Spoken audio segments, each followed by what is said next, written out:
Welcome to the Waterfowl East podcast. I've got Barton Ramsey joining me from Southern Oak Kennels. Welcome, Barton. Thanks for having me. I am pumped to be here, and after meeting you at Delta, I've been excited about this ever since. Yeah. I'm excited to have you on. It's been years and years ago that you and I met at the World Duck Calling Championship. There, you were just kind of getting things rolling with the kennels, and it was in its infancy at the time. So it was good to run back into you again at Delta and see you. And I'm happy to have you on, being a longtime dog man yourself and an owner of a big operation at this point. It's very different from when I first met you. Yeah, that was a funny conversation when you brought that up at Delta. I said meet you. I should have said actually get to talk to you, because Delta was, World Duck. What did we decide the year was? 2014, maybe 14 or 15. Yeah, I would say 14 or 15. Yeah, probably 15.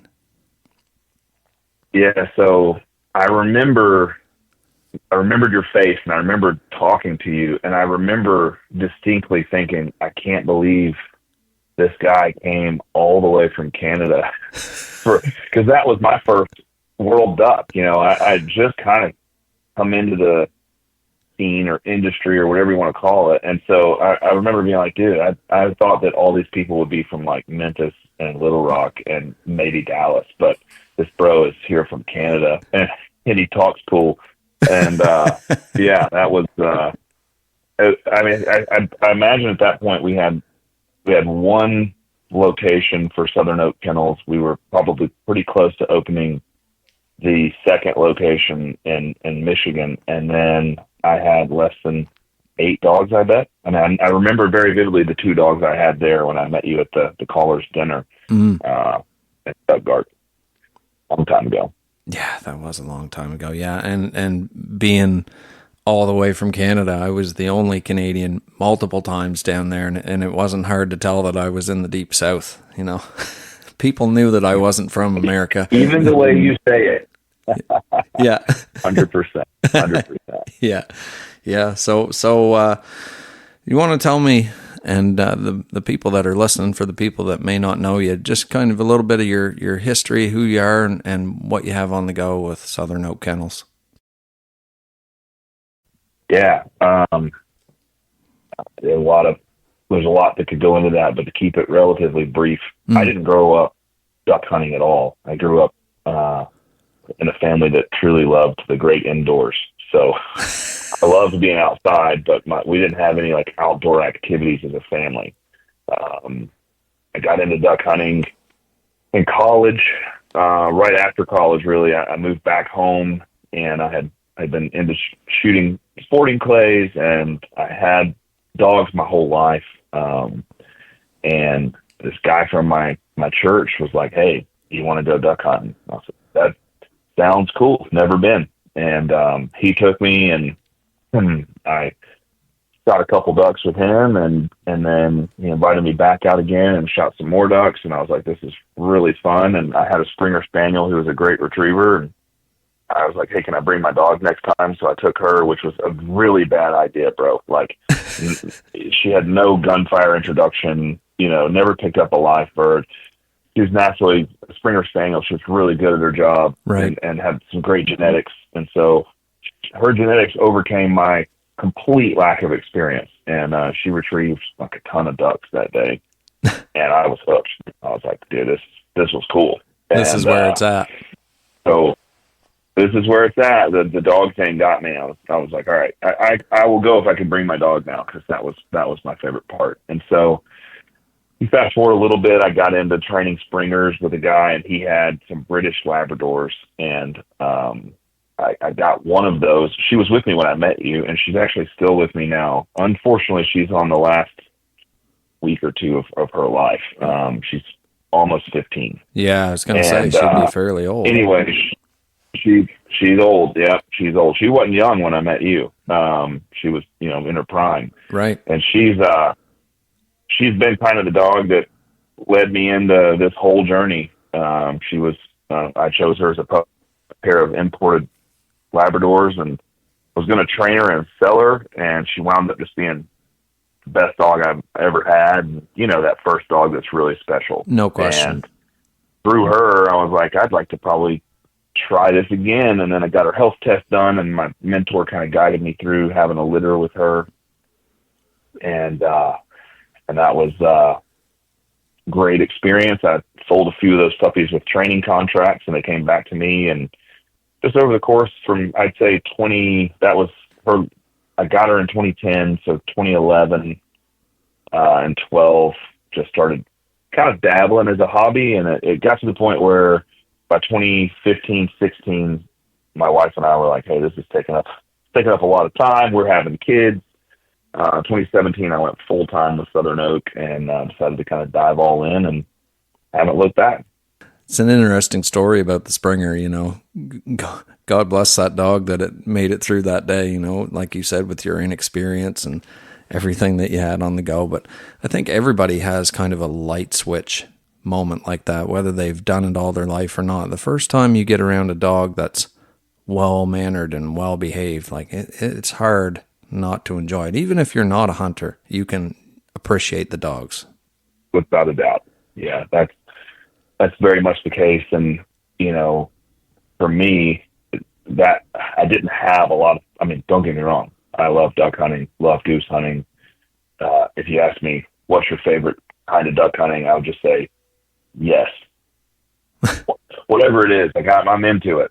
But the dog thing, it's really like that was the hook, you know. That was the thing that when that light bulb went off, I was like, I could see myself doing this for a long time. No, I didn't know it was going to become this, you know. I kind of tend to take hobbies a little too far, so I have to be careful. You know, everyone asks me, do you like to turkey hunt? And I'm like, no, I'm sure I would love turkey hunting, but I can't afford the time to get into it.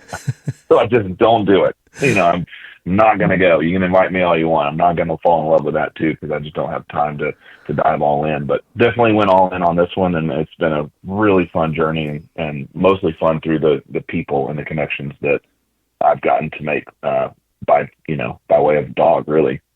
Oh yeah, I mean, it's, you know, it's one of the, well, look at you and I mean, I came down there for the Worlds, but because you were over there with the dogs, I'm like, oh, I got to go talk to this guy, see what he's got going on over there. You know, you meet people from all over the place. I mean, running trials here. There's lots of people that come from, you know, all over Canada to come here and train and run trials. And you meet people through hunting. And yeah, it's just a really big family. So, and as far as your business goes, now you have several locations. You know, it's just continued to grow all across the country. How many locations do you have now? So we have 7. We're actually in the process of sort of merging one here at headquarters. So it'll be 6 locations across the country, and that was not necessarily by design from the beginning. That was more or less just it's a strange business to scale. Sure. And I didn't want to have just a ton of dogs. I mean, no knock on any other kennel at all, because I think you can have a lot of dogs in one location and you can do it the right way and it can be good. Yeah. But I didn't want to have so many dogs in one location. I had gone to the UK. I had experienced kind of what their kennels were like, and you'll never see more than 10, 12 dogs in the kennel in the UK. It's pretty rare, right? Most of the time it's 4, 5, 6 dogs.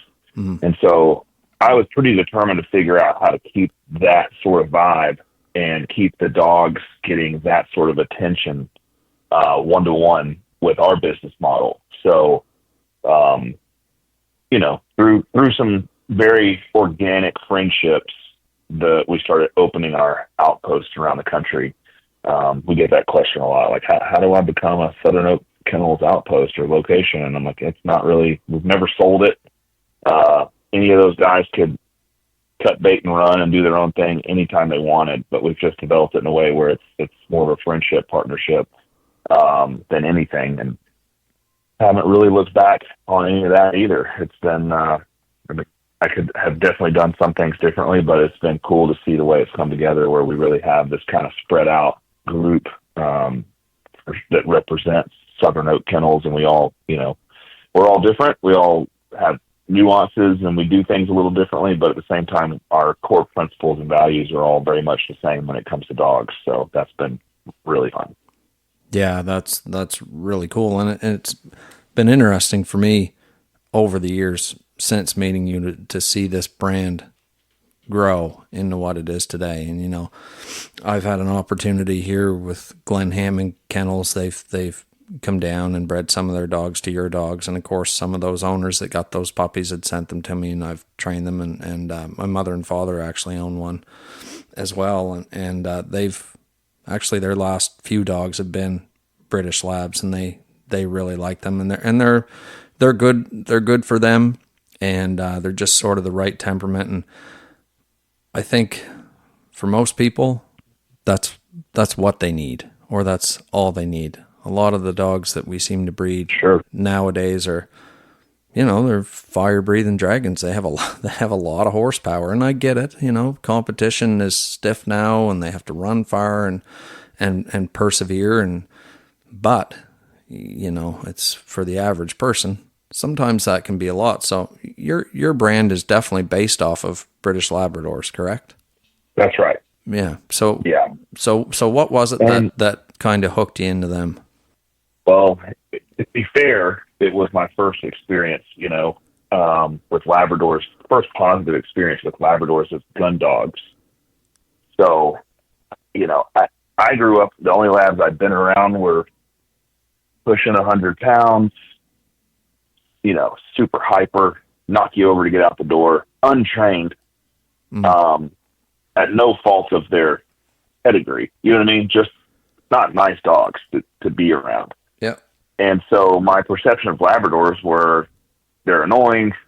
They jump all over you. And, I just been around poorly trained dogs. It wasn't the dog's fault, but whenever I was getting into the Springer training with Mark Harefield, my sort of mentor, he had these imported labs, and they were a little smaller. They were very driven, but he would get one out of the trailer. I would throw marks we would take the birds that we used, the live birds we'd used for training the spaniels, and he'd put them in like a Coke crate, and he'd tell me, I'm brand new at this. You got to realize, I have no idea what a marking setup is. Right. And he'd walk me out into the shade and say, hey, whenever I fire off this starter pistol and you hear it, I need you to make sure that this bird goes, high as you can throw it, but it's got to land in this little circle over here. And he'd show me exactly where to throw it. Of course, I sucked. I'd throw one and go over my head behind me.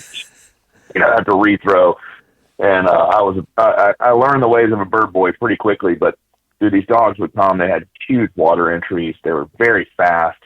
But then when one got done, he would just sit it behind him, and he'd get the next one out and run that one. And I was like, dang, the one behind him's just sitting there not even making a peep, Yeah. And I saw that, and I was like, they got the drive. They're fun. They've got probably a little better water skills than my Springers have, but man, I couldn't get my Springer to sit still like that, Right. Springers are busy. Yeah. And so through that, I got into British Labs first. Mm-hmm. And man, I had no idea. I remember I showed up at my first hunt test with Maggie. She was maybe 10 months old. We were running the season test.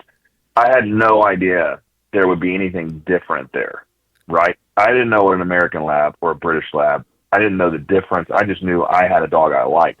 And she was very nice, and she was nice to run. I got made fun of because of the whistle I had. Right. I bet. But, it was just different. And that was all good. And then, you get into it and you realize, there's this, you get on some of the retrievertraining.net, some of the forums that were huge back in the day. And yeah, you got guys from England over there just talking smack, and you got guys talking lots of smack on British dogs. And I'm like, oh, shoot, I didn't realize any of this. Well, over time, you can call it, confirmation bias or whatever. I just really loved the genetics that I was able to get and find from the UK. I really loved the dogs' overall demeanors, their abilities. And I've never been one to knock American Labs. I like to, I like to rib folks a little bit and talk a little trash with my buddies, but I really respect American Labs.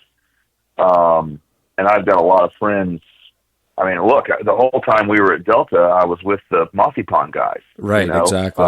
And I love Brad and Lee. Like, I respect the heck out of those guys. I think and we talk about this, and it's funny. We've talked for an hour and a half, and there's nothing we disagree on in that conversation. No, right? exactly. Whenever you actually get with someone and chat, you're like, oh, shoot, I thought we were on opposite teams. And I try to tell everyone, hey, the opposite team is the folks that are trying to shut hunting down. Right. A dog man's a dog man. We just happen to have preferences, and we can be very outspoken about them, but there's no reason to really divide people. So for me, it's probably more than you asked, but I figure we would get into it anyway. For me, fly away. It all came down to, like, what is the style? Let me back up.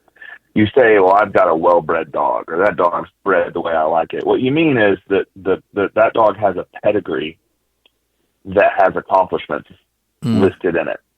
So you're looking at a pedigree, and there's letters attached to each dog's name. Like, think of it like a degree. And you think the most important question you can have is, what did those dogs have to do to get that title, that degree?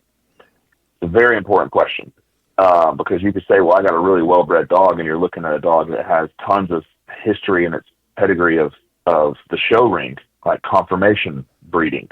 Those would be called English labs or bench-bred labs. Well, they may or may not pick up a duck. They may have zero drive because they haven't been evaluated for that. Well, in the world of field-bred Labradors, British and American field-bred Labradors have both accomplished in their pedigrees usually things in the field, right? Hunting-related activities. And when I started going over and seeing the type of evaluation that was happening in the United Kingdom and in Ireland, I was just like, man, these are the things that I find important about my dogs, the things that they're being evaluated on over there, I mean. Right. So then you come to America and you go to a hunt test. There are also a lot of things being evaluated that I really agree with, but there were some things that weren't being evaluated much. At your standard HRC finish test or AKC master test, your dog is not really going to be at the line for a long time to determine whether or not they can sit quietly while birds are being thrown. I mean, you're at the line for a minute max. Right. They can creep a little bit. They can have a controlled break. You know, in certain instances, the walk up, you can kind of yell, sit, blow your whistle, and you go over to the UK and it's like, hey, for 45 minutes, this dog was in line, and if they made a noise, they're out, you know, and if they even try to break, they're out. If they're even really unruly while they're healing, they're out. But at the same time, I've seen dogs over here in America that would go out and get a bird and they would walk back. Right. And they could still earn a HRCH finish title by walking back. And again, I'm not knocking it, but that's not a dog I want to hunt over. And I've been to the UK and I've seen several dogs over the course of the last 12 years get dropped from a trial for lack of style, lack of drive. Right. Just, hey, that's not what we're looking for today. So you look at, then that's trial versus test. And then you get into American dogs who are trial dogs. And this is where I get, this is where I get in trouble. I think what those dogs do is incredible. It's incredible. Like running a 450-yard water blind where you've got 3 re-entries that are at an angle with a crosswind. Come on, dude. Like that's wild. Like the level of training for those dogs is insane. Yep. And the level of, like, I don't know what you want to call it, but gumption, like that's got to be in a dog to do that is a lot. Perseverance. They have to be able to handle a lot of pressure. Correct. Standing at the line and looking out in a huge body of water and being eager to get into it, knowing you're going to have to swim all the way across it, that's a different level of dog. And I've always respected the heck out of that. But I've also always thought those are not the best dogs to breed for the average North American waterfowl hunter. And when I talk to guys who've run, like Brad Arrington, who's run a lot of white coat stuff, he totally agrees. Those guys usually are like, yeah, you're right. Those dogs are bred for trials and not hunting. And there's so many FC, AFC dogs out there that have never been on a duck hunt until they retire. And so, Yeah, again, 'cause I'm not against them. I think they're stinking awesome, but that's not what I wanted to breed for guys who are just, going out wanting to hunt ducks with their buddies. yeah, and I think again, when you think about the difference between, I mean, my country and yours, the entries are so big there and the competition is so stiff. Like it's just kind of gotten to a point. It's like, okay, we've thrown a bird this far and now that was sort of the dividing factor. But up to this point, we've got a whole bunch of dogs that have come up through the ranks that can see that far and pick those birds up when they're, like you said, 400 or 500 yards away, which is crazy. What are we going to do now? Well, maybe we'll throw more birds, or maybe we'll make tighter lines. But at the end of the day, like you said, a lot of those dogs may never hunt because they don't want them to get bad habits. I'm sure that some of them hunt, and I know that some of them do. But you're absolutely right. Like they're breeding, on a different level. A lot of times, those dogs that are really successful at all of that white coat stuff, for sure. And for the average guy, that's not what he needs. That's really all it was for me. And then, of course, one of the responses I get to that is people say, well, in the United Kingdom and the UK, they don't hunt anything like us. Well, I totally agree with that. It's nothing like us. Now, there are some guys over there that shoot, they call it wild fowling, and they go shoot ducks and geese kind of like we do. Right. But their field trials are a live hunt, and they're nothing like our waterfowl hunting. I agree with that. But the characteristics that are being evaluated of the dog, in my opinion, really lend to being a good duck hunting dog in America. So what I mean by that is, of course, I've mentioned being quiet, the ability to not just be steady for a few marks, but like have a steady mind. Like we've got exciting things going on around you. In fact, gunfire and birds and live birds flushing, I don't know how you could get a dog more excitable, right? But they have to remain calm in that environment. And if you've got a dog that's been through, if you've got several generations of field trials in the UK and a pedigree, you're getting a mindset of a dog that's able to stay calm and quiet in the midst of a lot of excitement, So that's where people get the highly debatable term off switch. Every dog takes a nap, every dog sleeps throughout the day. I don't mean that. And most dogs can just chill out when they're in the truck. I mean, like when birds start flying, can your dog still remain level-headed? When another dog is being sent, at a British trial, your dog's going to see a lot of dogs go. There's no honor bucket. You're honoring the whole time. Right. But then there are some other things, like they really like to see a nice marking dog.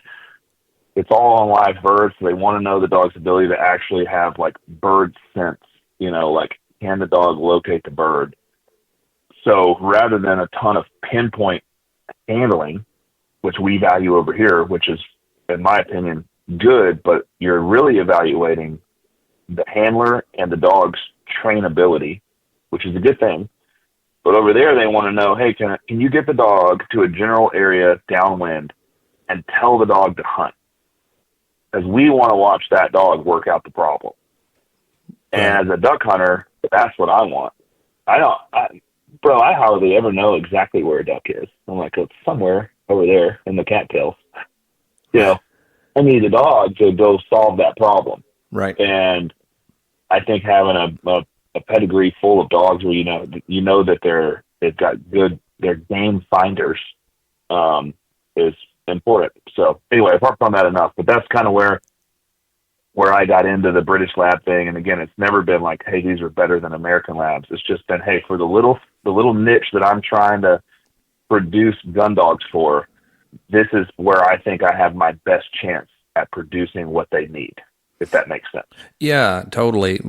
And I follow a few guys on Instagram that are from the UK. And one of the things that you've already talked about is the fact that they like to have all their dogs out there at the same time.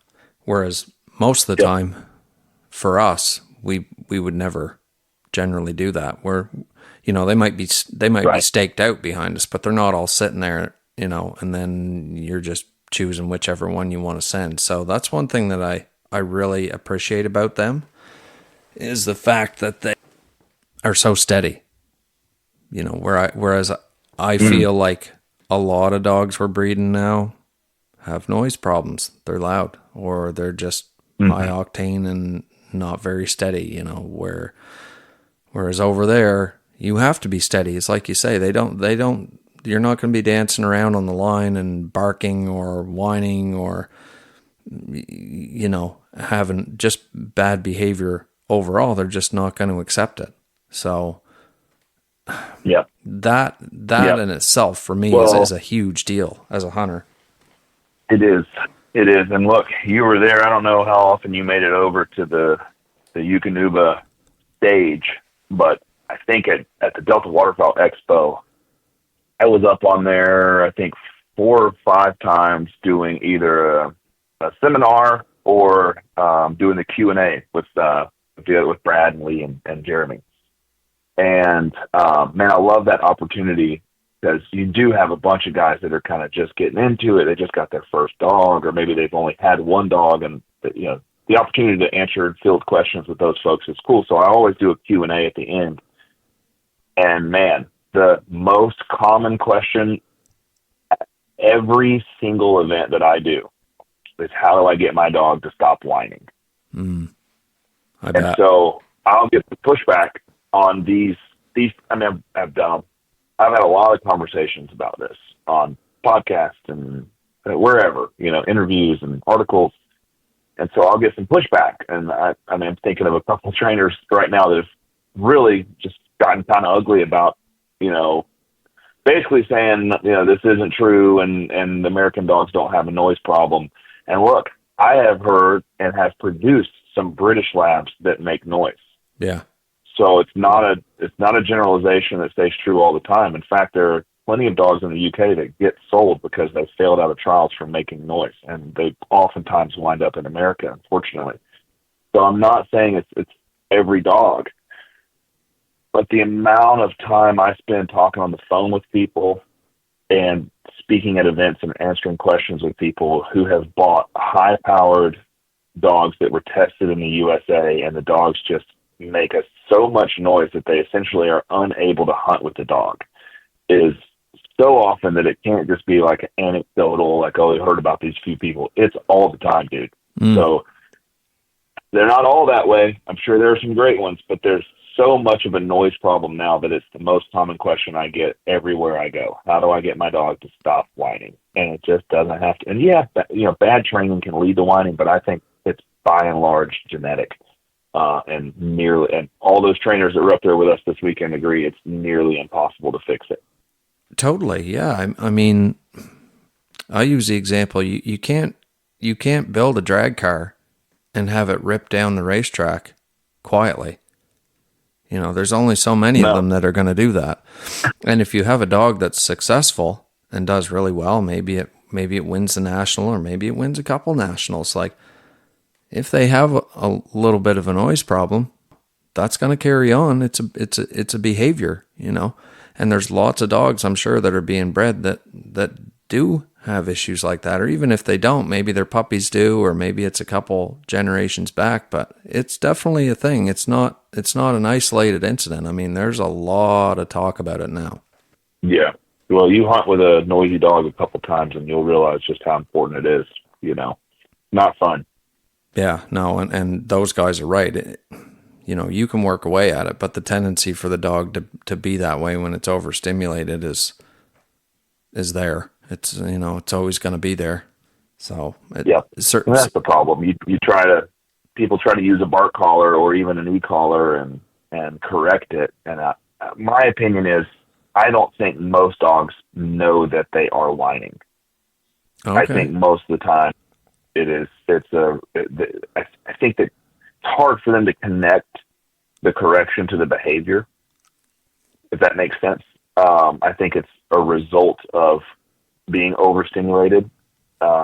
Sometimes I think it's anxiety related, and sometimes I think it's excitement, or a mixture of both. But my thought is, when you layer pressure on top of it, you really just exacerbate the problem. So you'll hear people like, oh man, my dog was whining and I shocked him a few times and it just got worse. Or I kept telling him no, hush, and he kept getting louder. And I think they just, especially the ones that don't realize they're doing it, you put pressure on them. Well, guess what? Now they're more anxious. And that's why I think it's so hard to fix it, if that makes sense. It's probably work better at preventing it, but hard to fix. Yeah, I think that sort of the be all end all is always to go to pressure. But if you got into it right there, yeah. And all the things you mentioned, whether it's anxiety or whether they don't know they're doing it or whether it's excitement, it's all under that umbrella of overstimulation. Like when the dog is overstimulated, doesn't speak, but that's a process. That stimulation has got to go somewhere. When the dog comes to the line and they look like they're in convulsions because they're so jacked up, knowing what's going to happen, and they want to get out there so bad, that tends to be what happens. They make that noise. So you're absolutely right. Sometimes whether they're in the mindset that they're aware of that or not, you're trying to get them to quiet down. But really, you have to look deeper into what the problem is. And like you say, if it's an overstimulation, then we have to try to make the situation less stimulating, which is a lot more work. And the average person wants to show up at the training session, run the marks, and do a couple blinds and then go home. But if you say, look, if you come up to the line and your dog makes noise, hey, you're just going to have to swing to the right and run a boring blind and then take the dog back to the truck. Yep. And I've seen success with things that way. I know we spoke about Lauren Langevin. He had a dog that he was doing that with. He'd just bring him to the line. He would see the guns out in the field and he'd turn 90 degrees to the right and run a blind.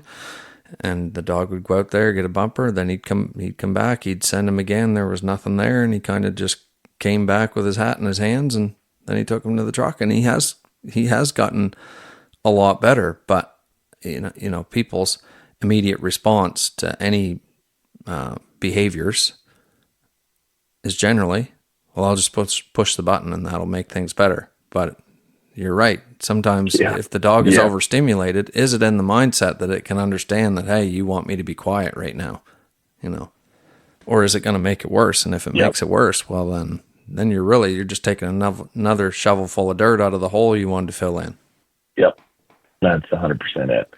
I learned pretty early on that pressure in, pressure out. My mentor would tell me, you go to tighten the screws somewhere and something's going to bubble over somewhere else.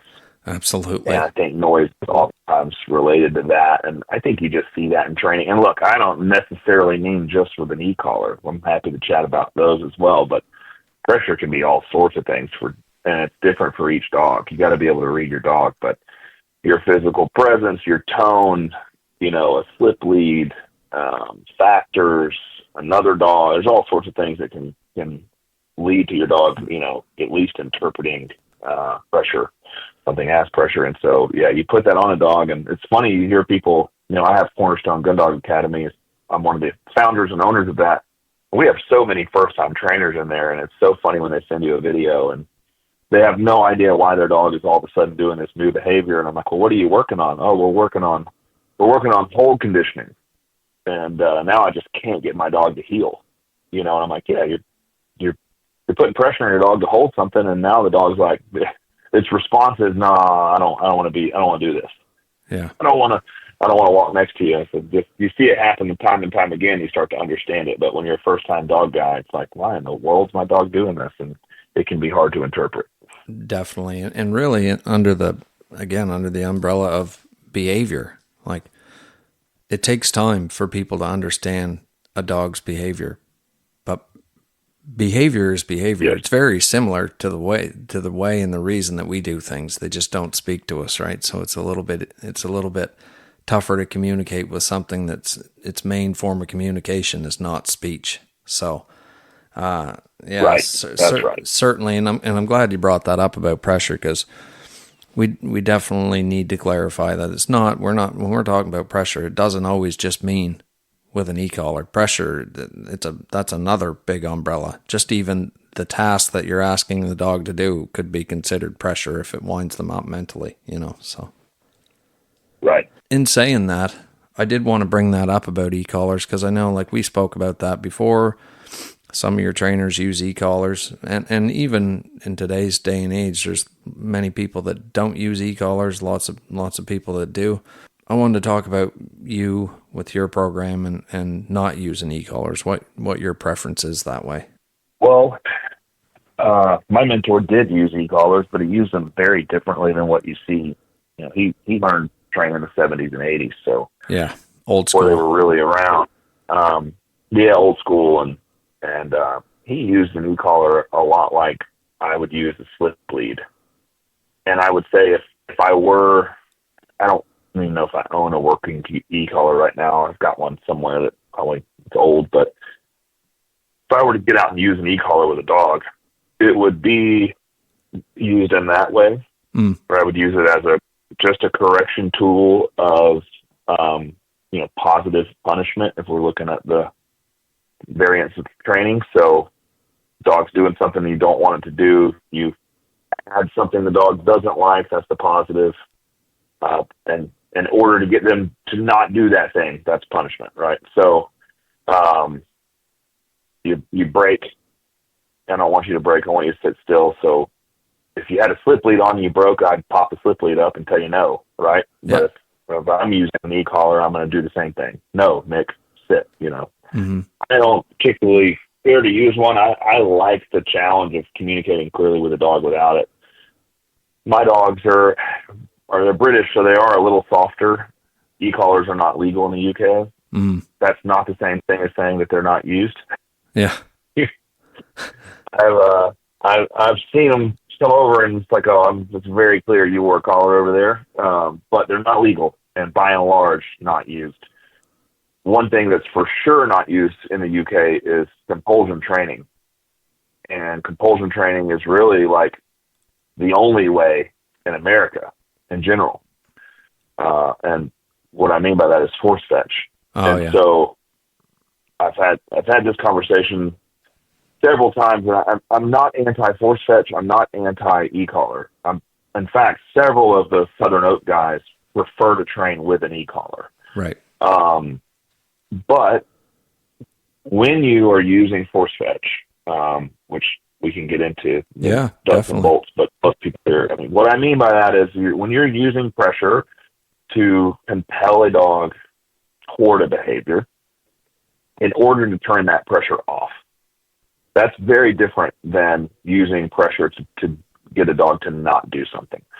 So force fetch is not about picking up and holding things. It's just that's the building. That is the vehicle used to teach a dog to turn the pressure off. And this is my very basic, simple explanation and understanding of force fetch. So you're applying pressure, whether it's an ear pinch or a toe hitch or an e-collar stem, and when the dog reaches out and grabs the dummy, you're removing the pressure, and then you're obviously rewarding the dog for doing the right thing. And so the dog learns to turn that pressure off, and then you move that to the ground and you do walking fetch, and then you move it to water and you do, force the pile, force the water. So you're teaching the dog, hey, if you want to turn this pressure off, then you got to go. Yeah. Well, it's fine. It works. It definitely works. And really what you're trying to do is teach these dogs how to handle pressure in the situations of field trials and hunt tests where they perceive pressure. I don't want to take a right angle back into the water with a wind that's also blowing right to left. So everything about that factor scenario the dog doesn't want to do, right? Yep. But because they've been taught through compulsion, they know they got to do it. It's like, hey, I gotta push through this pressure and go, and I'm going to get the reward, which is the duck. And so in the UK, that is a very foreign process. No one would do that. So what I have is dogs who have a pedigree that goes back 115 some odd years of field trialing, which never used compulsion. So when you bring those dogs into America and you try to force fetch all of them, a lot of them are successful and a lot of them completely crumble because they just don't have a built-in pressure response system like an American lab would. Right. I don't think compulsion training is a bad thing. I don't think e-collar training is a bad thing necessarily. I think both are really easy to mess up and abuse. And so I got asked this question at Delta. I don't know if you were there or not, but Brad and I started talking, and it was great because Brad Arrington from Mossy Pond, he used to be a white coat guy, heck of a dog trainer. He had never heard me say it this way, and he 100% agreed with me. This lady was asking about force fetching her dog, and she said she was super nervous about the whole process, and she was asking for advice. And I had the same advice that those guys had, which was go find a professional who's done it a bunch of times and do it with that person. Totally. And the only reason that, the real reason that Cornerstone Gun Dog Academy doesn't have force fetch, I don't think it's the best way to train. And I can't stand the idea of teaching someone how to do that through an internet video. You're going to ruin your dog. The timing of reading a dog and knowing when to remove pressure, when to add pressure, how much is enough pressure, am I getting the right behavior, or are they figuring me out and avoiding behaviors?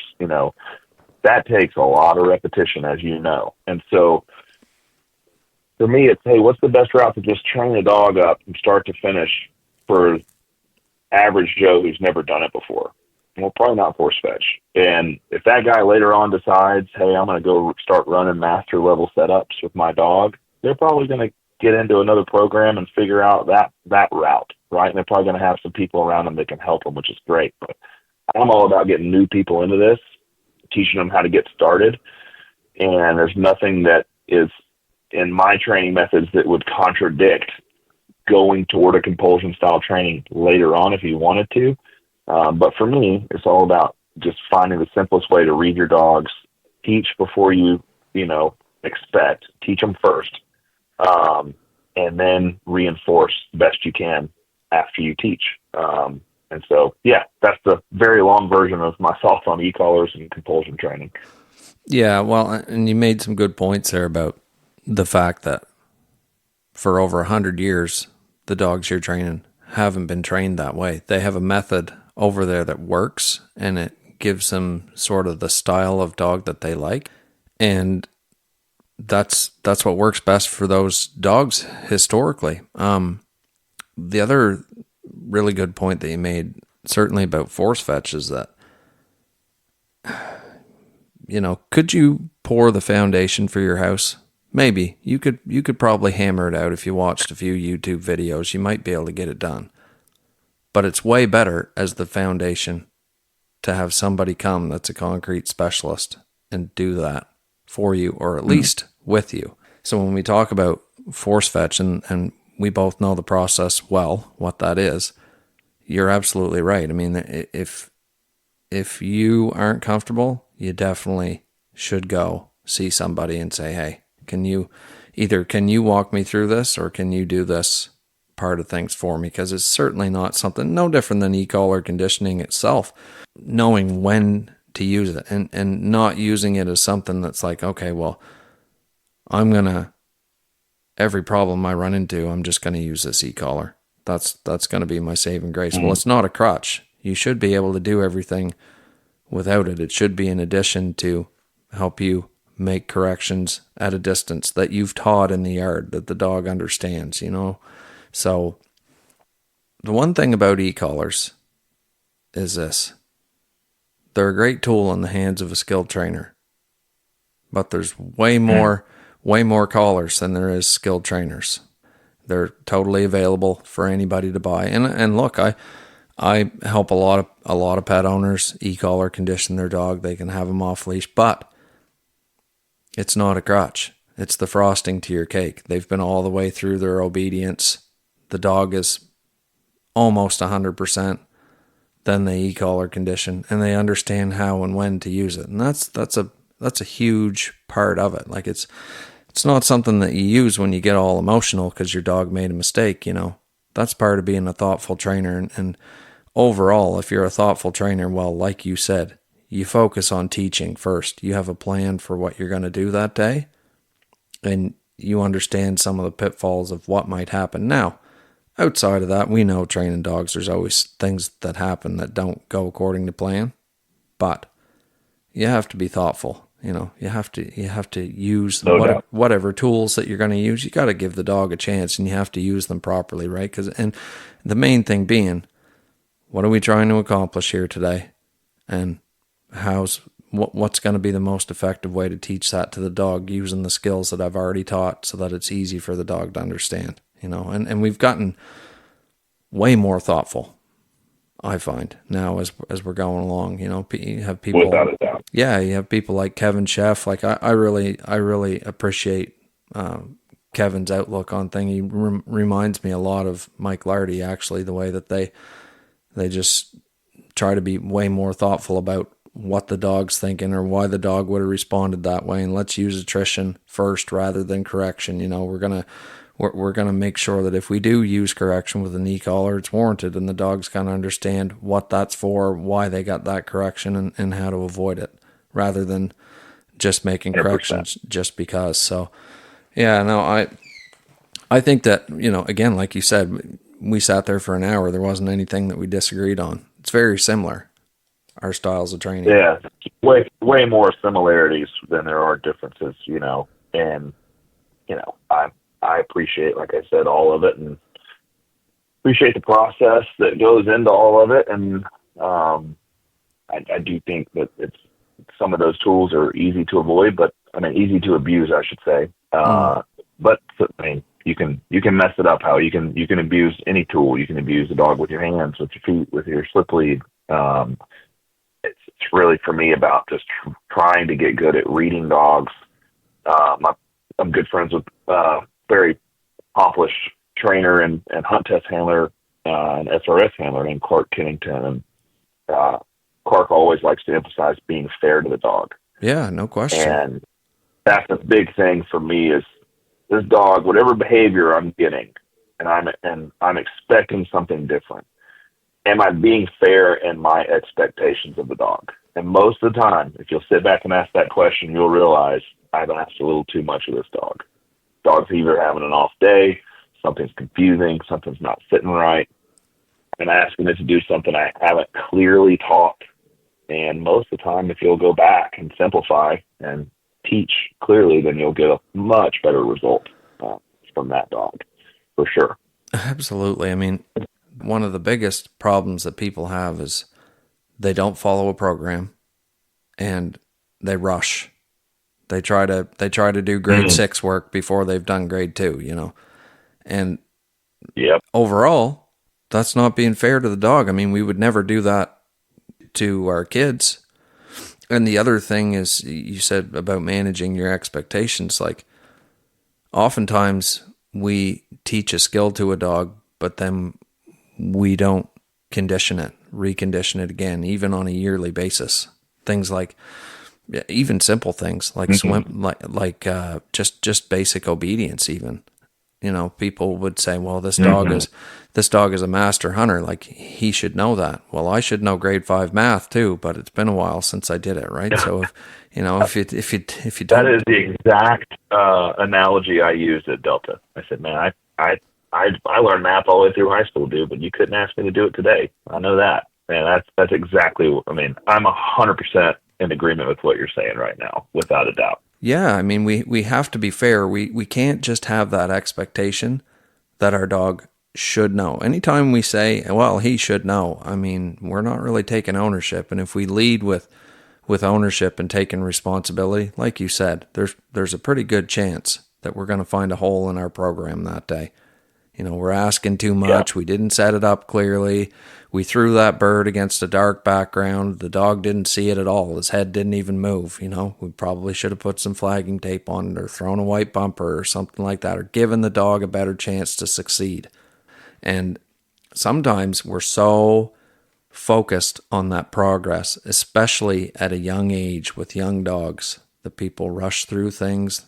They're unfair, and they end up blowing up in training session after training session, or their dog creates some super bad habits at a young age. Noise, vocalization being a big thing, just due to any sort of pressure. There's all kinds of things that could happen, but if you follow a program and you have things laid out for the week, you know what you're going to do and where you're going to do it, that's just being fair to the dog. You're just being a good leader. And that's what we are. We have to take ownership for our dog's behavior. And I think that if people sat down and said, okay, all of my dog's behavior is my fault, Mister, things would change. We would be much more fair and more organized. Without a doubt. I mean, I say this all the time. None of them wake up and just plan on ruining your day. Yeah. I mean, they want to do right.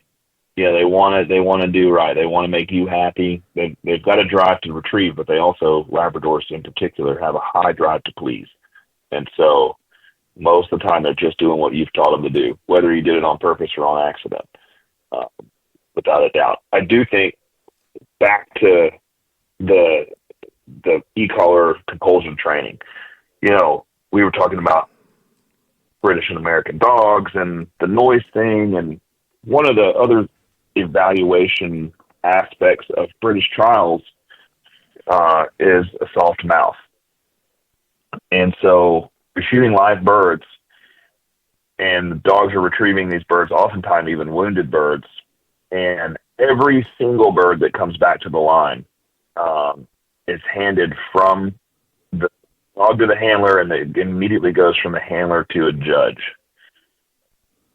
And without exception, that judge is going to feel the bird's rib cage, look over the bird thoroughly before handing it to someone like me. Like when I go over there, most of the time I'm doing what's called game carrier, and I'm just walking in line. And when the judge gets done, they hand the bird to me, and I, stick it in my vest or a sack, and on we go. And I have seen, I couldn't even tell you how many times, dogs go out because they crushed a bird. Sometimes it's really unfortunate. I saw a really nice field trial champion go out, and the bird was shot 20 yards in front of the line, and it was flapping like crazy. And in reality, as the judges should have, it wasn't going anywhere. The judges should have waited until it quit flapping. But they sent the dog immediately, and the dog went out and grabbed the bird. Of course, the bird's smacking the dog in the face with his wings, and dog wasn't chewing it up by any stretch, but definitely crushed the rib cage, and so that dog was put out of the trial. Very strict standard.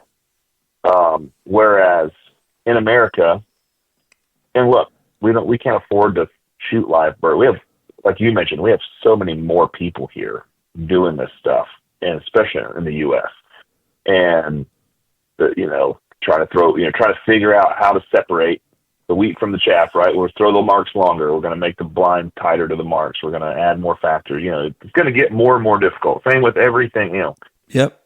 We're big into wakeboarding. Like the evolution of wakeboarding tricks from 20 years ago to today is literally insane. But that's how you separate, the best from the not best. So, yep. But over here, you're repeat throwing dead ducks at hunt tests and trials, and by the end of the trial, it's a nasty, nasty duck, and they're all flattened out and squished, and you see a lot of dogs bringing birds back and chomping them, or sticking the huge issue over here. Sure. Which for those listening that don't train dogs, what I mean by that is just a dog holding on to a bird, not giving it to you. A lot of times a pressure response. And so for me, that was another thing. And I started talking to a few guys, and I've got some very good friends that train that we've gone way into the details of this, just chatting through it, because I want to have a better understanding. Guys like Chris Rudd up in Chicago, he'd be a great guy for you to have on. He's got a dog training podcast too. And anyway, my thought really is, although Force Fetch has done a lot of good as far as ability is concerned, it has also covered up any mouth issues we might have seen genetically. You can quote unquote, like I actually heard a guy say this to me at the Delta event 2 weeks ago. I'll just fix that with Force Fetch. Okay, that's fine. I'm glad there is a method to fix a dog, absolutely demolishing birds or chewing them up or whatever, but that's a behavior that gets passed down. And so you breed that dog, and you got 10 puppies, and 6 of them are bird chompers, and you sell them to guys that have only trained 1 or 2 dogs, and they don't know how to fix that. I just think over the course of lots of generations, we've probably ignored some bad stuff in some breeding lines because we were able to fix it with pro level training. That might not necessarily be the best route when it comes to genetics. I want to know that a dog naturally has a soft delivery. Hold the bird firmly, but as soon as you touch the bird and say dead, they immediately drop it, you know, and they're not chomping. And that's not just a British thing. There are dogs in the UK that can get mouthy and they get cold. You know, they're not going to win any trials if they do that. And so that's one more thought I have on the whole force fetch thing. Is, again, not against it. I just think if we're not careful, we can be breeding some dogs that have some things genetically that shouldn't be there just because we were able to kind of mask over it with force fetch. Yeah, and I mean, even the dogs that are force fetched, you know, sometimes I believe that those problems are trial problems. Like you say, you have a bird that's been retrieved by multiple dogs over a couple days, like day 2 on the water, it's not going to be floating very high. And as soon as they drag it out of the water, it's going to be pretty slimy. And there's just something in those dogs' heads that it's very different. It's almost like a bird that gets shot, but shot close. And maybe it's got some innards hanging out of it or something like that. It just kind of flips a switch in that dog to go, hey, my ancestors are screaming at me that I should probably eat this thing, you know, or I shouldn't let it go. You're right. You know, you're right. I should, this is valuable to me. Like they do get different. So it's the force fetch side of that is sort of a double-edged sword because the dog did everything that you asked it to do. You know, now it's just the point of, okay, well, this is something that doesn't happen all the time. It's now I've got a slimy bird. Okay, well, I'll use slimy birds in training. Well, maybe you don't get that same response, you know, like it's a real thing. Right. The sticking on birds is a major thing. You're absolutely right. I see it a lot, or stopping before they get back to the line and throwing it around on the ground a little bit. And it's all breeds too. Like you see it with all breeds, especially younger dogs coming up through now. You see it a lot. You know, and we all say, oh, well, the dog needs to be force fetched. Well, you're right. It's more than that. You know, it's more than that because they don't, it's not always that situation. Sometimes it's a good bird and they're just throwing it around. And you're absolutely right. The genetics carry over. It's all made up of behaviors, right? 100%. It carries over and it builds over time. And look, I mean, I just think that we need to be very inclusive in the things we're looking at before we breed dogs. And I realize I'm a dog breeder, so that can be hard for me to say because I have dogs here and then there are no perfect dogs. No. Right? But when you got a dog who's crushing some big marks and big blinds, but consistently sticking or popping, you know, there's just all kinds of things like that. I don't know if that's the best thing to carry on. And that's for everybody to decide for themselves. More or less for me, it's just here's why I like what I'm doing and I'm comfortable with it. And I'm comfortable with knowing we're getting these dogs back for training. The ones that when we pretty much are nearly exclusively training dogs that we've bred. Yeah. And I love that because I'm like, I know what we're getting back. Yeah. I know the issues that we're going to see and the issues that we're really just not going to see. If that makes sense. And that's really why Southern Oak operates the way it does, you know. Oh, totally. It's your own brand, right? And I mean, it doesn't matter what breed of dog it is. We know that there's some breeders that are certainly responsible, and if their dog has some bad habits, like, hey, this dog's a field trial champion, but it actually really hates kids, like, well, maybe that's not a good trait to carry on. So, you know, you would hope that people, if the dog has bad traits, that they wouldn't breed on, but it should be better health-wise for sure nowadays. Behavior, now that's on another level for sure. Yeah, and the health thing, even still, that's a whole, we could have a whole second podcast. But the health thing is, it's hard because we're doing our very best. You know, we're breeding, and we've got some pretty cool evaluations. We most of our dogs' health tests were done in the UK. They have a great system for hips. and elbows. It's very in depth. It's a little better than just excellent good there. No knock on the OFA because we do have some that have OFAs.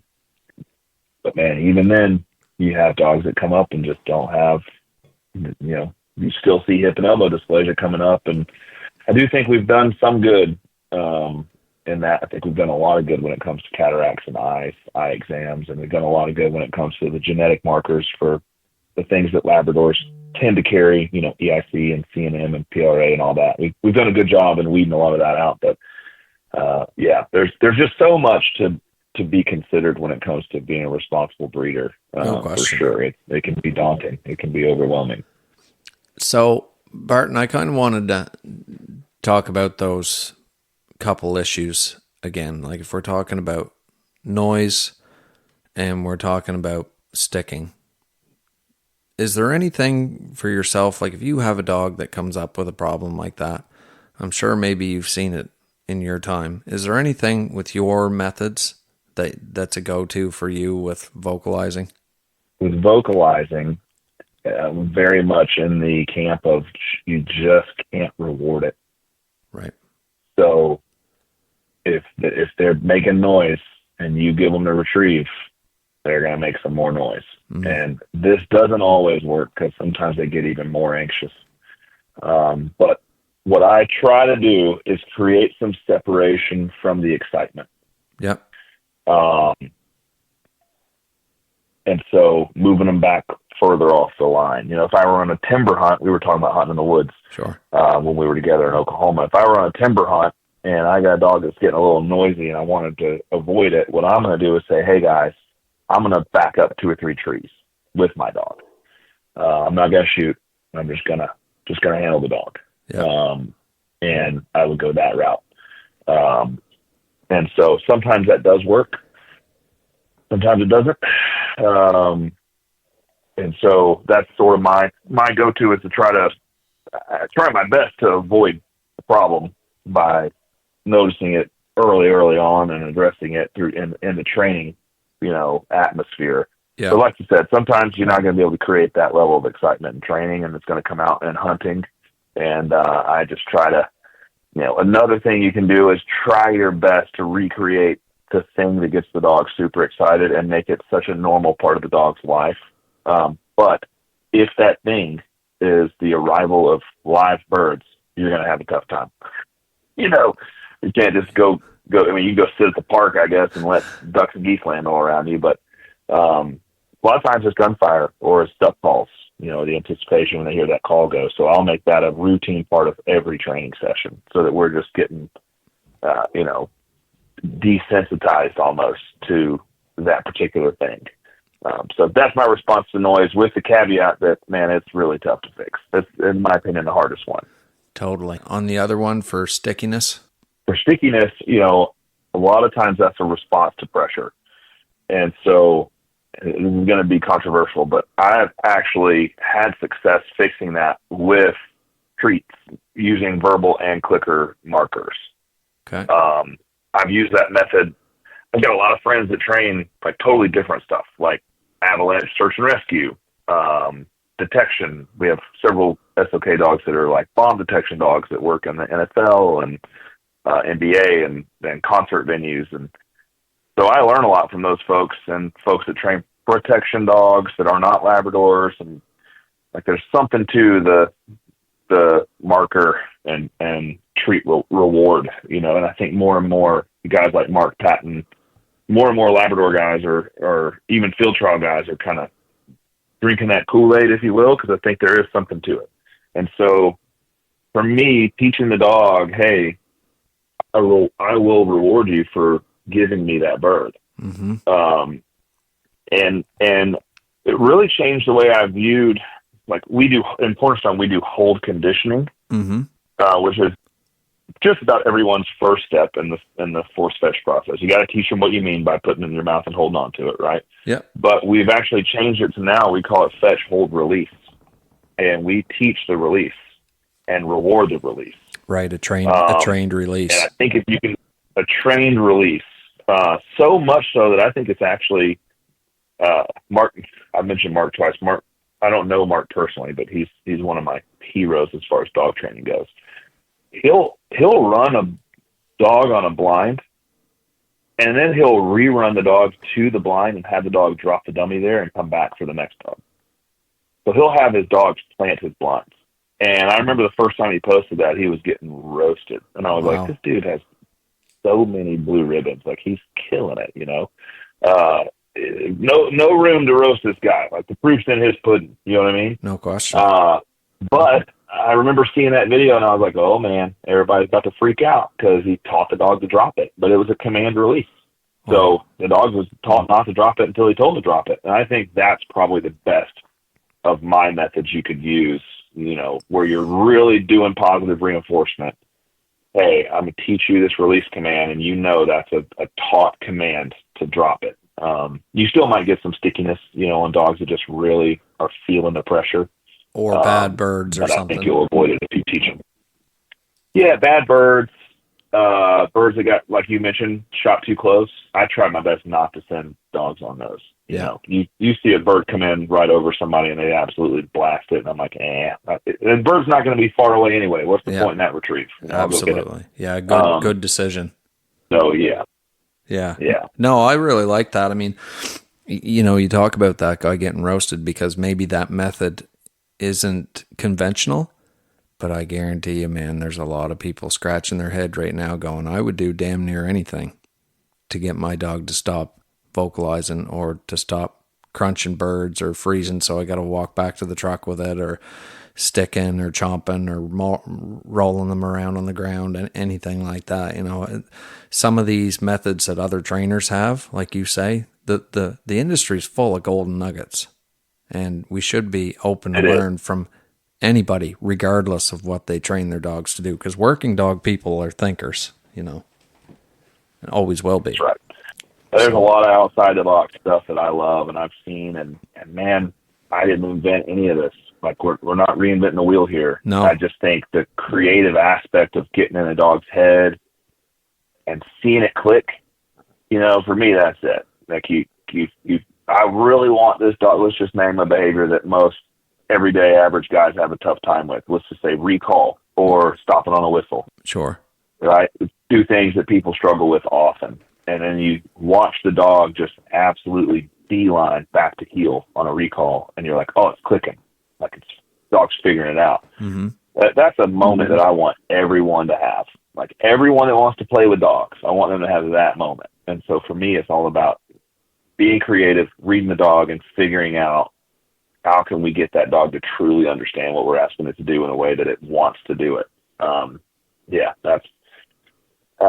That just about summarizes me and what I like, and seeing with dogs and with people that I mean, my goal is to continue to help waterfowl in general grow. You know, we need more duck hunters. We Definitely. need more people getting into it by waterfowl stamps. And so dogs, in my opinion, is an awesome avenue to get people into it. Almost everyone loves dogs. Yep. And I've never seen anyone come watch us train here and leave without a ton of excitement about it. They're at least like, man, that's so cool, with people that have no clue, right? And if that's a way to get people into it, I'm all about it. Heck yeah. Yeah. I think you're spot on there. We definitely need more hunters. And I think that over my years of guiding, I've had lots of people come through that were like, you know, I've never really appreciated a hunting dog until now. And like, they all would say, I could sit here and just watch the dog. Like, it's just amazing. You know, a well-trained dog rounds the hunt out. That's what they were bred to do. And when you give them the opportunity to learn in an environment that's thoughtful and fair, pretty good chance they're going to be successful, and you're going to have a good hunting partner for many years to come. I think that's what we all want. So I've had you on here for a good amount of time today, and I think we're both coming pretty close to when we got to go. So, and it's been great. I love talking about this stuff, and I hope you've got some listeners that have never heard of me or what I do or any of this, and they glean something from it, which would be awesome. And for me, it's a fun subject to cover, and I've been looking forward to it and happy to hop on here and chat anytime. And I definitely want to have you on my podcast soon to talk about. I'm still intrigued by just your geographical location and the type of hunting that's up there. So I'd love to have you on to tell a bunch of Labrador enthusiasts about what it's like to hunt. And I couldn't believe you were 2 hours ahead of me. I didn't realize North America had that. So and truly you're from where Labradors are just about from anyway. So pretty close. I'd love to have you on the lab at some point to chat through some of that stuff. That'd be fun. Yeah, I would absolutely love that. It is a very unique area, and I always say that to people, like, until you come here and experience it, I can honestly say, like, you've never been any place like this. It's very unique. We love it here. So, but I'd love to do that, and I really appreciate your time and you coming on and sharing some of your expertise and certainly your story. So it's been great. Yeah, I've enjoyed it very much, and thanks for having me. Yeah, absolutely, man. Thanks very much for coming on.